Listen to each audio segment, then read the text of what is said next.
Market Journal, television for agricultural business decisions, is a presentation of the University of Nebraska-Lincoln's Institute of Agriculture and Natural Resources. Promotional support is provided by the Nebraska Farmer Magazine. Partial funding provided by the Nebraska Soybean Board.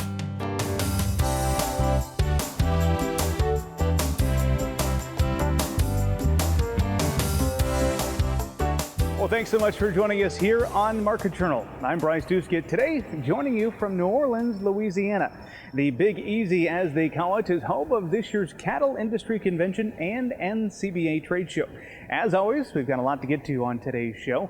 That includes our regular market segment, information on upcoming on-farm research results meetings, and some tips when it comes to purchasing hay during these cold winter months. Those stories are coming up here in a moment, but first, let's travel back to another area of the country and take you to Portland, Oregon. We've been sharing with you over the past couple of weeks some of our coverage from this year's Wheat Export and Marketing Workshop, which was hosted by the Wheat Marketing Center. While we were there, we got an up-close and personal look at one of the unsung heroes of the wheat distribution chain. That's tugboats. These boats play a pretty critical role when it comes to moving massive amounts of grain. The Shaver Transportation Company has been working on the Columbia Snake River system for over a century now. And for more about their company and their tugboats, we turn now to Market Journal's Bill Dodd. Gives them a little line of sight over. So the barge. For nearly a century and a half, Shaver Transportation has served the Columbia Snake River system. Founded by George W. Shaver in 1880, the Shaver family continues to own and manage the business to this day, making it the oldest continually operating family-owned tugboat company on the West Coast. Since its inception, Shaver has grown into a regional tug and barge company with a fleet of 15 tugs and 20 barges, making this company a formidable player in the wheat export market. It's a valuable role, ourselves as well as the other providers of service here on the Columbia Snake River system. As you're aware, the Columbia River Port System is number one in wheat exports in the United States. 60% of the wheat comes by rail, a lot of it railed from the Midwest. 40% of it comes by barge from the inland Northwest, and that's where Shaver Transportation comes in, is we provide the barge service along with other services here on the river for the Inland Empire farm-producing families that are exporting their wheat to the Pacific Rim. When it comes to having a competitive edge in the shipping industry, barges are the quickest and cheapest way to move grain to export terminals in terms of how much grain can be moved per gallon of diesel fuel. In short, barge shipping is one of the most reliable and environmentally friendly options for grain shipment.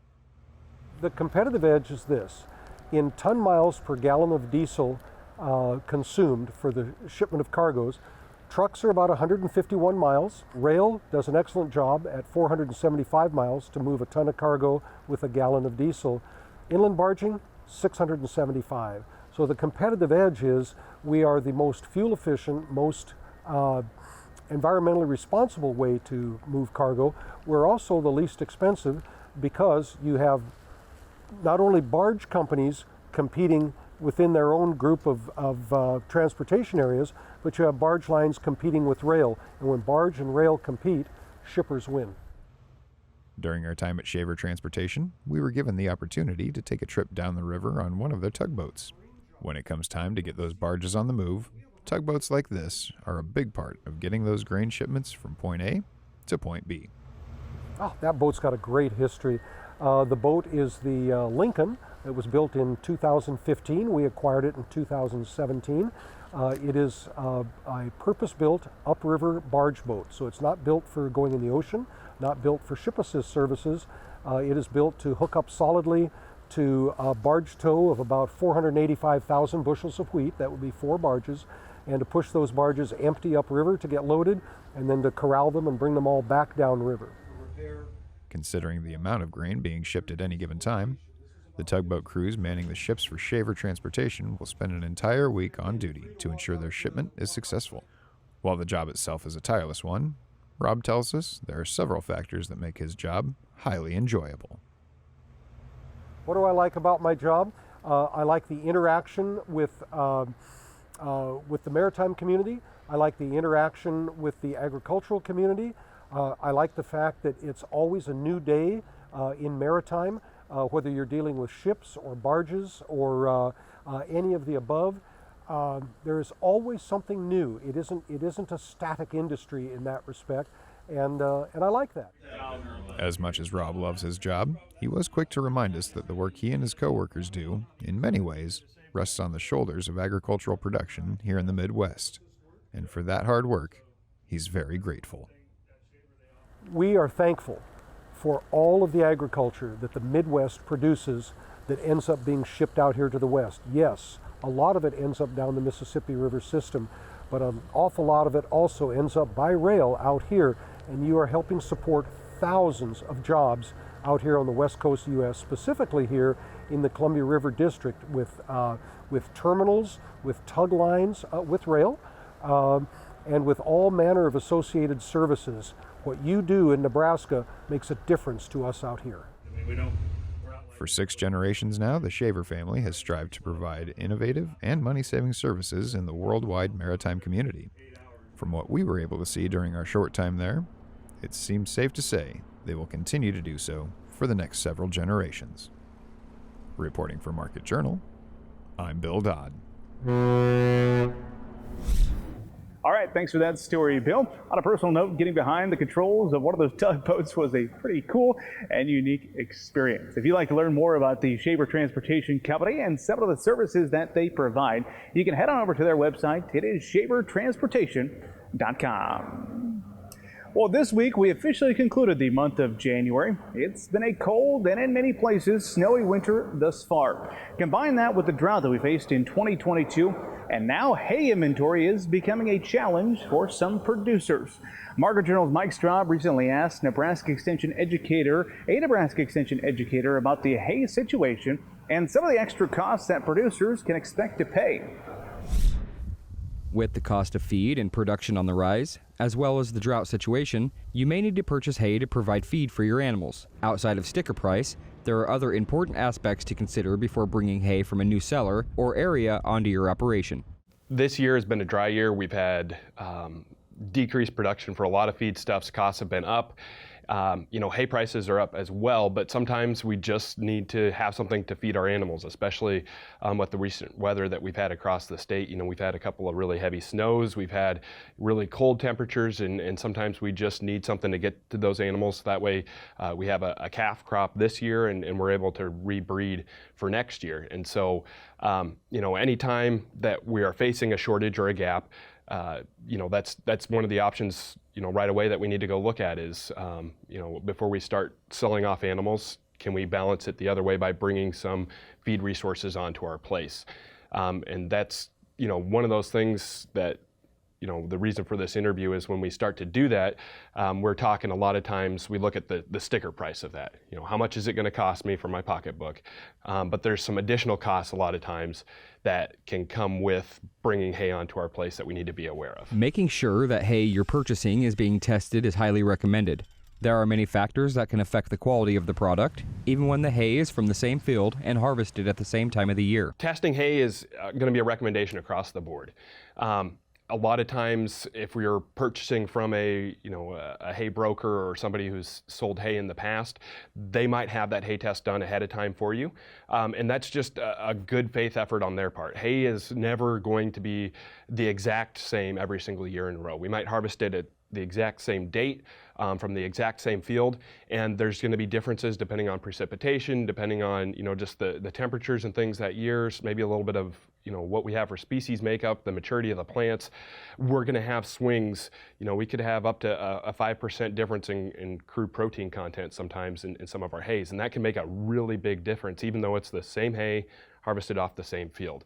And so getting that hay test just ensures us that we know what we're actually purchasing. Because it does make a difference if we're buying, prairie hay that's at 5% crude protein versus 9%. How we feed that, who we're feeding that to, how that fits into our operation makes a big difference. And so we don't necessarily want to be purchasing 5% crude protein hay for the same thing that we're going to be purchasing, a little bit higher quality hay. And a lot of times, you can look at the hay visually and get a good assessment of, which way it's going to trend, but that's not always, a surefire answer. So getting that hay test is really important. The possibility of bringing invasive plants, insects, and rodents onto your operation should be considered. Being aware of the risk and a thorough inspection of the hay can ensure a quality purchase. A right of refusal with your provider should be put in place. It's always really important if we are getting a load of hay in to make sure that we're inspecting it, and to also just be aware of some of those risks that we might be, bringing on. Where is this hay coming from? What are maybe some of the risk factors in that area? If we're bringing it from a long ways away, we've got some invasive species that we might have some concerns about. Whether that's, North and South Dakota have had a steady creep of absinthe wormwood that's been coming down into Nebraska. We saw a really big, increase in that after 2019, and some of the flooding spread some of those seeds around, and some of that actually came in before that during some of the drought years in 2012. We're purchasing hay, we get it fed out, that seed's in that hay, and all of a sudden it's established onto our operation. So just being aware of what some risks might be, so that way when you look at that hay, we can say, this looks a little bit iffy, we need to keep an eye on it. If we can, retaining that right to refuse hay if it comes in and it looks like it's really full of weeds, and that's not what we agreed to. We agreed to a high quality hay, and it does not look like what we decided to purchase on. Having that right of refusal is going to be really important. And the last thing on the side of invasives is it's not always plants either. We can bring in alfalfa weevil onto our place. We can bring in things like if we're getting, really down into the southern part of the states, bring fire ants up sometimes. Those won't necessarily last a long time up here in our cold winters, but if we have them protected in hay, if we have a mild winter, they might be able to survive throughout the summer and then, die off next year, and that's just something that we're going to have to deal with. There's even cases where we brought rats onto our operation that we haven't had before, have come in on a load of hay. So keeping an eye out for any unwanted, animal species is important as well. As important as hay testing is before or after purchase, there are several other aspects for producers to consider. Hopefully producers have a good idea of how much hay they need this year, and have purchased what they are able to or what they need so far. It's always a good idea to have a good stock of your inventory. Again, doing hay tests on what you have, what you've produced, what you've brought on, so that way you can develop a plan how you're going to best utilize that in your feed rotation, and make sure that we're getting the most out of it, especially this year where hay's tight. And it's really pricey. We need to make sure that we're utilizing the best that we can in our operation. Hay tests, a good inventory of hay on hand as well as what's needed, and a utilization plan are all important considerations when purchasing hay for feed. Reporting for Market Journal, I'm Mike Straub. Thanks for the story, Mike. More insights from Ben on this topic can be found over on the website beefwatch.unl.edu. Well, let's turn our attention now over to the grain markets. This week I had the chance to catch up with the DTN lead market analyst. Todd Holtman and I had the chance to visit on Wednesday afternoon. Here's our conversation. Well, let's talk about the markets, beginning with the corn side of things. You described it to me earlier as a tug of war between two prices over the past few months. What are those prices, and why the tug of war? Yeah, on spot corn, we've been trading roughly between about $6.50 and $7 a bushel. We just can't really get this market to move anywhere. It's been going on since harvest time. And I think basically what we have here, Bryce, is we have a situation of tight U.S. supplies. No doubt we had a smaller harvest this year, and especially in the Western Corn Belt, we came up short on the corn. On the other hand, we've had very disappointing export sales. So the demand side of the market for exports really has disappointed. Between those two things, that gives us that narrow kind of sideways range here through the winter. Talk to me more about the export side of things. Any particular reason we haven't seen a lot of those lately? Well, the big culprit is Brazil. They had a record crop when you look back to last summer, and they're still flush with supplies from that crop. Those supplies are undercutting us in price, and that's really where we've lost our export business the past several months. Now, it's not uncommon to have a slow start to the season. Usually our markets start to get into swing about January or February, and we could still have a decent few months ahead of us. but we have to see those Brazilian supplies kind of sell down a little more. Yep, no doubt. Well, from corn to soybeans now, Todd, a lot of the storyline there is South America. What's the latest when it comes to weather that's impacting the soy complex? Yeah, well, if you ask the traders, Bryce, all their attention has been on Argentina, where Argentina's crops have really been suffering drought. Only recently have they got some helpful rains, but I think there's no question that Argentina's soybean crop is going to be down significantly this year from where it's been the past 5 years. In the case of Brazil, the market hasn't really shown much concern until possibly here on Wednesday. And that is Brazil is headed very likely for a record crop. It's looking like 5.6 billion bushels. They're about 5% harvested. It's maybe a little slow on the harvest. They still have plenty of rain going on during the rainy season, but that's not uncommon for them. We've got soybean prices trading up around our highest levels in 7 months. I mean, we're getting close to the $15 and a half area, and we got hit a little bit here on Wednesday. So I just really have to wonder how much higher we can go when we've got that big of a crop from down south on the way. Yeah, let me ask you to that point, Todd. Do you think a high has been put in place when it comes to the old crop? Well, I'm very suspicious of it. Technically, I can't confirm that yet. We haven't really broken any significant support yet. And I will say the demand side of the market for soybeans has been phenomenal and ought to continue to be very good this year. The crush margins, especially domestically, have been historically very profitable. And I think there's going to be no question that we're still going to have strong demand for our U.S. soybeans this summer, even with that Brazilian crop probably knocking off our export business.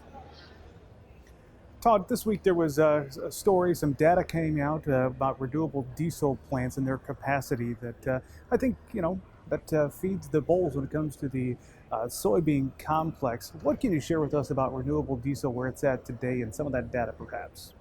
Yeah, Bryce, that is just a remarkable story. We've been covering that here at DTN for well over a year now, and it just continues to grow and grow. Just here on Tuesday, the Energy Department came out and said that our U.S. ability to, our plant capacity for producing renewable diesel increased by over 500 million gallons per year just in the month of November. That's the latest numbers that they have for us. That's a big increase in that capacity. We see increasing demand for soybean oil all the time throughout the season. More and more bean oil is being used to make biofuels. And with that plant capacity up, it's actually up 141% from a year ago. So there is big investment going into this new product. It's giving soybeans a new market that they never had. And that's what's really making that crush margin so profitable to the benefit of our soybean processors. Yeah. Todd, before we let you go, let's talk about wheat really quick. We see some snow across the plains, some too much at times, but what is that telling you about what we can expect from that winter wheat crop as we gear up for the spring? Yeah, well, for the winter wheat, that snow was really a blessing, Bryce, because we hadn't had any coverage and we haven't had much moisture all fall and winter season until that snow showed up. The hard red winter wheat crop is in trouble. There's just no doubt about it. We got new crop ratings from the USDA's arm of NASS here on Monday afternoon, and from South Dakota down to Texas, we're looking at good to excellent ratings in the low 20s, and I think it was 14% in Texas. Very dry soils. Kansas is 66%, short to very short on their topsoil moisture. It's just a very, very tough situation. There's a little bit of precipitation in the extended forecast here, but overall, the forecast between now and the expectation for harvest time looks dry overall. So it looks like it's going to be a very tough year for that hard red winter wheat crop. Yeah, that's a story we'll continue to follow as the season progresses. Todd, as always, we appreciate your time here on Market Journal. Thank you, Bryce. My pleasure again. Thanks as always to Todd for his time this week. Now, coming up next week, we'll be joined by Doug Simon from Trados. We'll also discuss the livestock markets with an in-depth breakdown of this week's cattle inventory report. Moving along now, in the Fody family from Paxton are some busy folks. Along with their conventional cow-calf and cropping operation, They also planted 25,000 Arona berry bushes on about 20 acres. They run an antique store and market their products through the granary, a coffee and ice cream shop, and the old Paxton train depot. In Arona berries, the family found a unique crop that has market interest from consumers and complements some of their other farming enterprises.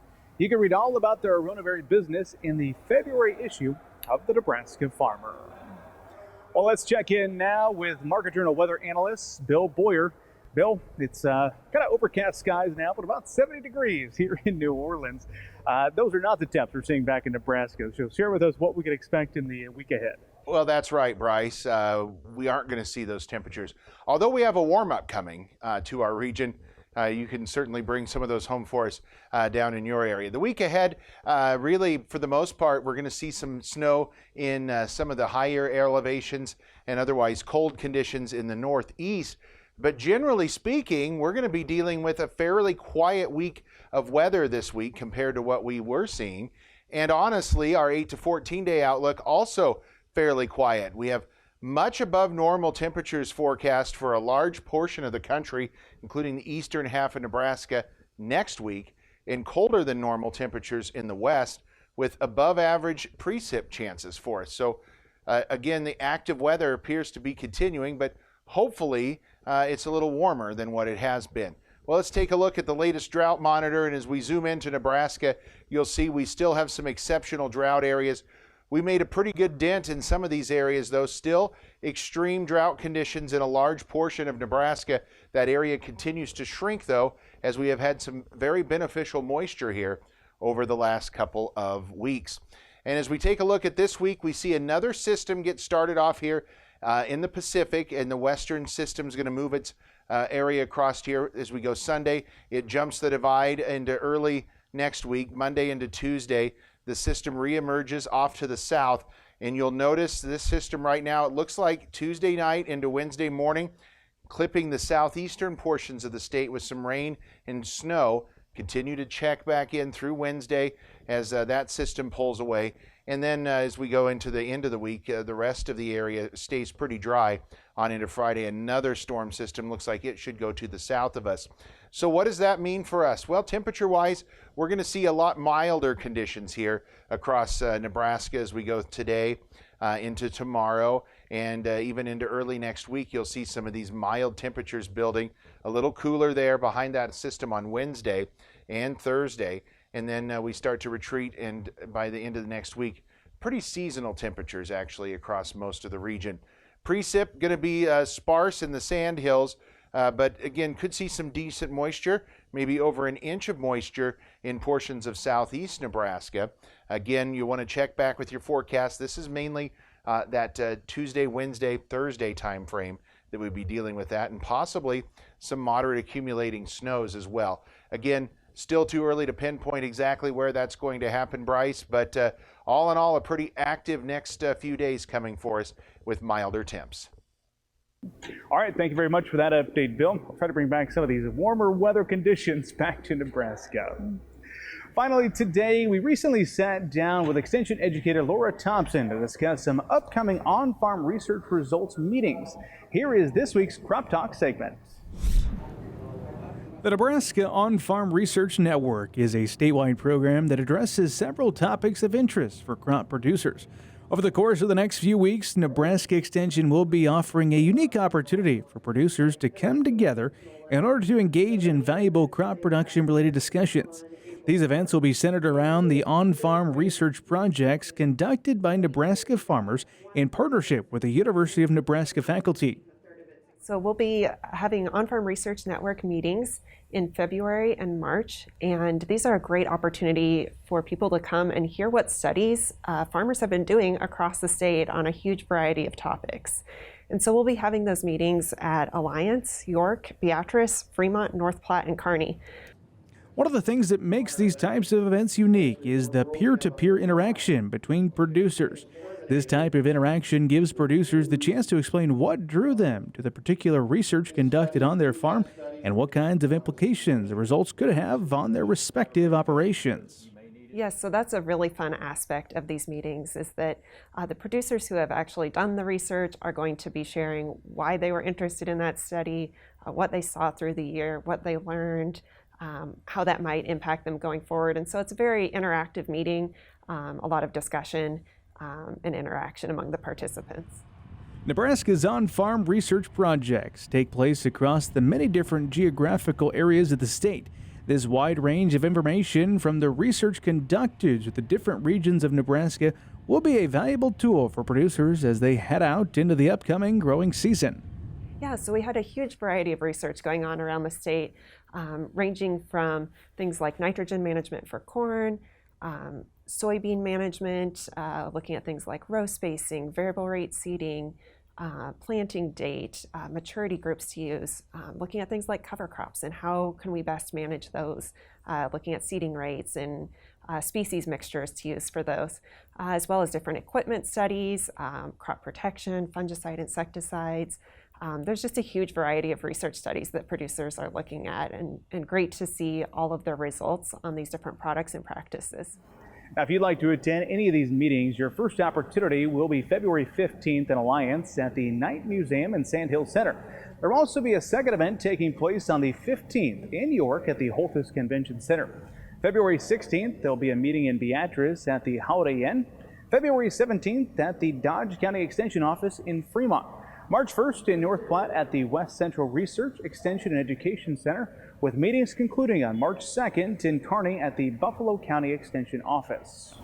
All meetings will begin at 9 a.m. with refreshments 30 minutes before the start. Lunch will be provided for free, and those meetings are also free.